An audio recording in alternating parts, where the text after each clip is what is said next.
Hey Seth, your machine is up and running. I'm going to take you through it, show you that the whole thing works, and then show you some of the things you need to look at or look for if you ever need to work on it. So I'm going to start out by selecting every single number so you can see a big payout. And there's 0. Alright, you should hear that buzzing sound for about 2 seconds while it loads the ball in. And 0 is selected. Notice it says make another selection because I've already selected 0. So if I try to put another coin in on that, it falls through to the cash box. So I have to move it off of that to the next one with the handle down here. And this goes away when I light that up. So I can bet on that now.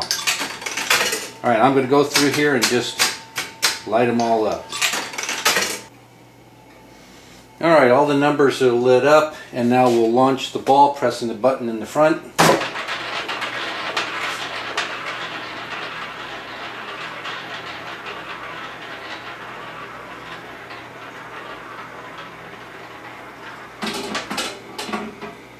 $26.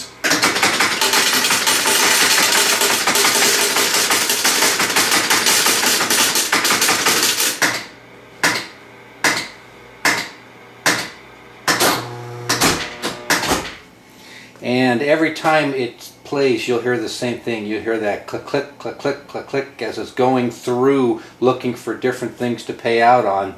And then you hear a real big clunk at the end. That's all of the switches in the back getting reset by big solenoids.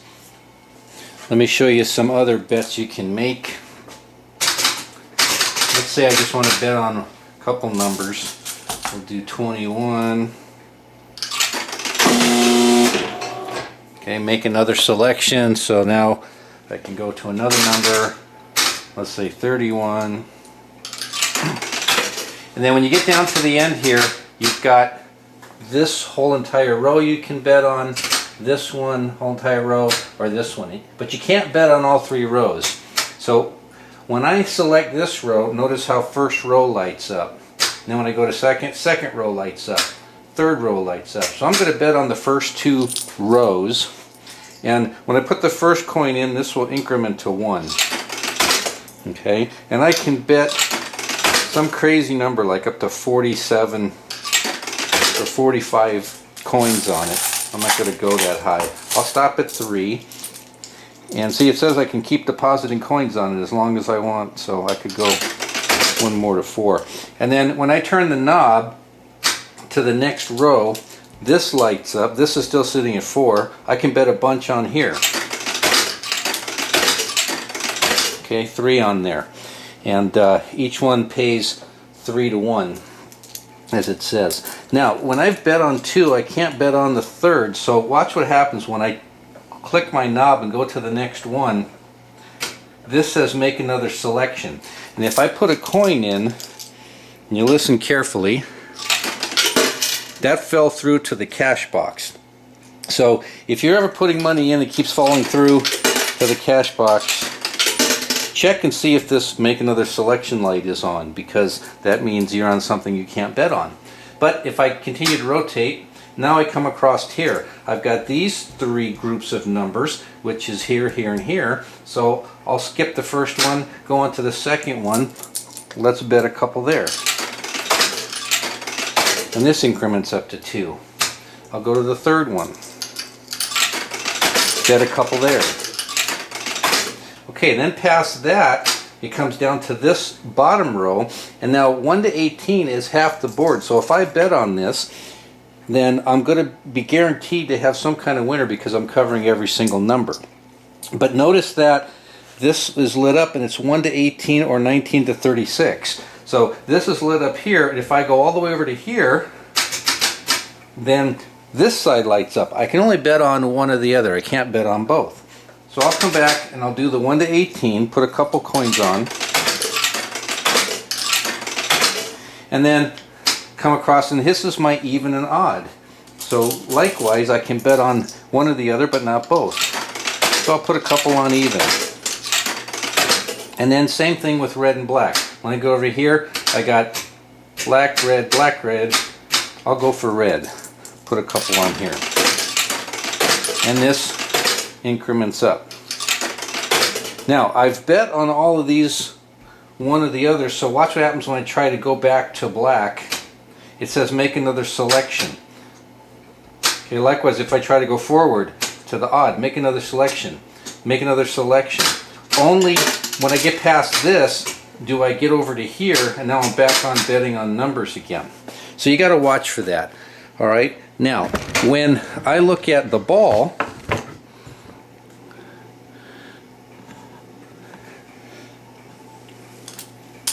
as soon as I put in the first coin, that's when the ball disappears. So no ball there now, but I will hit the flashing button and watch the ball come out. Here we go.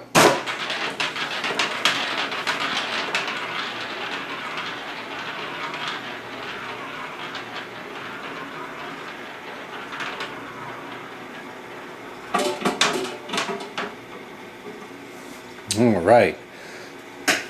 Now it's searching for the winning combinations.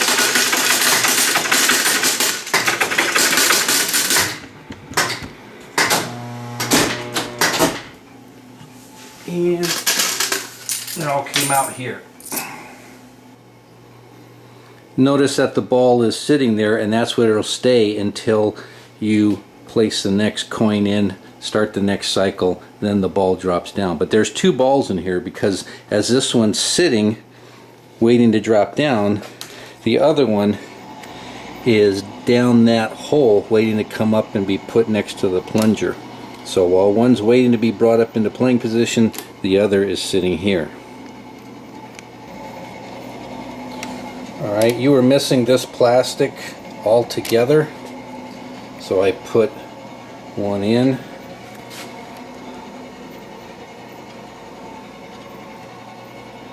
And they're all in good shape now for when the ball is launched. It won't hit that neon lamp. You've got new keys on front and back, and they're all keyed alike. So you're going to have 4 keys that fit either side.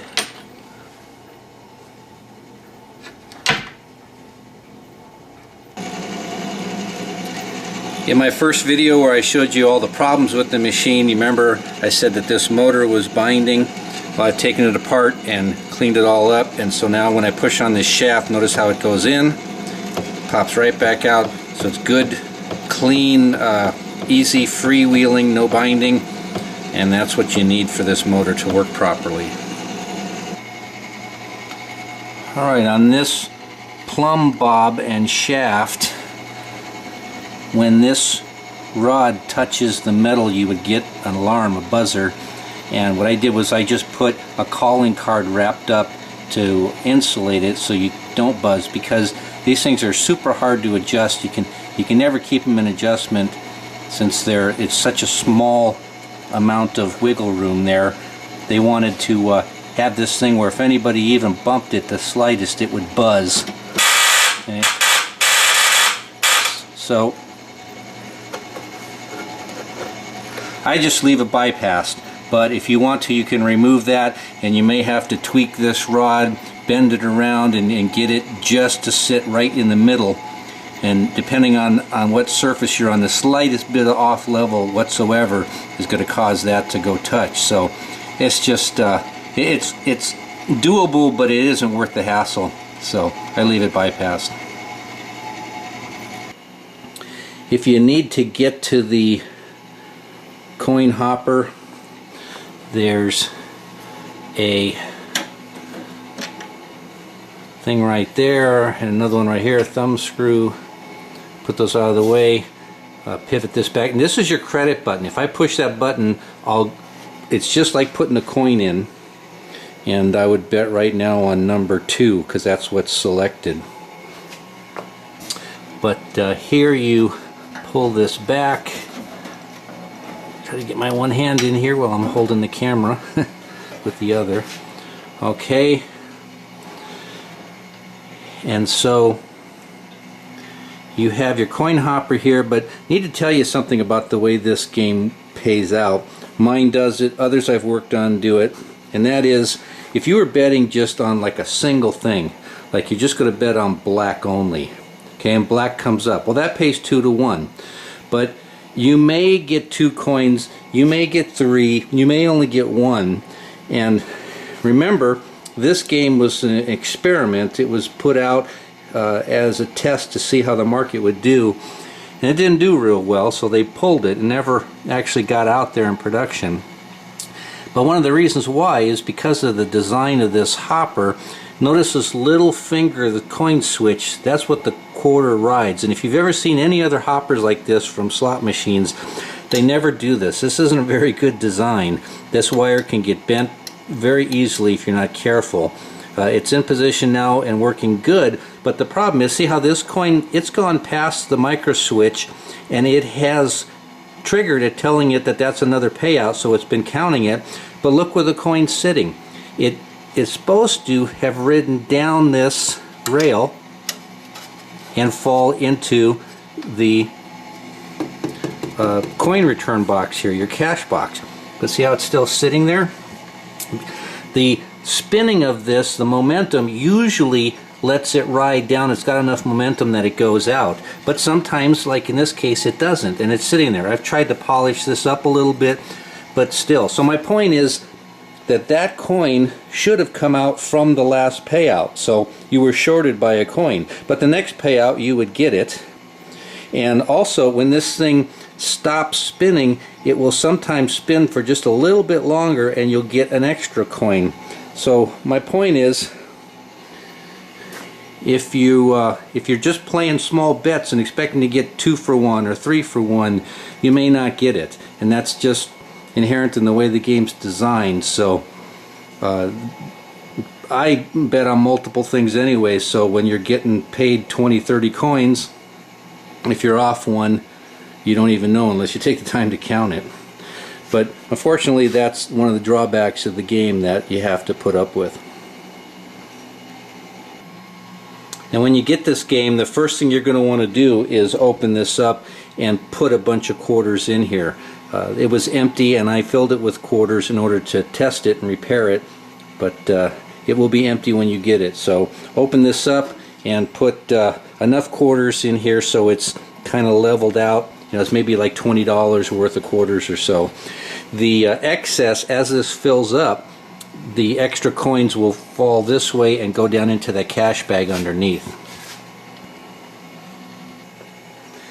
If the coin mechanism jams up, you put money in and you don't get your bet, and you push the button on the front, and pushing the button pushes down on this, that's supposed to clear out a stuck coin.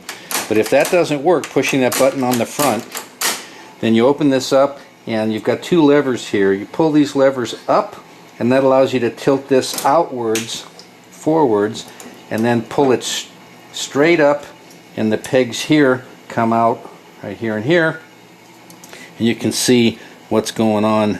How come I got a coin stuck? Try to clear it out. If you have a coin with any kind of little burr or slightly bent, it will hang up in this. And to put it back in, you put the bottom pins in first, push them down, and then this should ride right in and snap shut. There you go. In my previous video where I told you about the problems this machine had, I said that this shaft with this roll pin coming through is actually what's the knob on the front of the cabinet that you turn in order to make your selections to bet on. And this roll pin and the tip of this shaft need to fit in here and into these slots. And if I turn it, okay, you can see that slot. Well, there was a bind and this wasn't going in. Turned out that the problem was this roll pin was slightly bent, so it was an interference. And I replaced this with a new roll pin. Now it slides in real nice and easy. But what you need to know is that if you ever open up this side of the game, when you close this door again, this does not just fall back in here. See the slap on this? The slop? So this is actually hanging down lower. It's going to miss this when I close the door. So when you close this, you have to then go to the front side and re-engage this. when you're going to close this door, the weight of all of the relays and all the stuff mounted on this back door has made it very heavy, and so the door is sagging. Mine does this, all of them I've seen do this. There's quite a gap here. And on the other side here, there's a bracket, a metal L bracket, that's meant to support the weight of this door, but right now that L bracket is hitting the bottom of the cabinet because of the sag. So what you have to do is grab this handle and lift up slightly, and then with my foot, then I push it in and make sure the bottom is fully seated, and then it closes real nice. So all I have to do is just lift this up, push with my foot, make sure that that goes all the way in flush, and now it locks real easy. Now that I closed the back door, I came around to the front and I made sure that that shaft was re-engaged as I just showed you. And I've closed the front door. Again, lift slightly on the front door when you close it.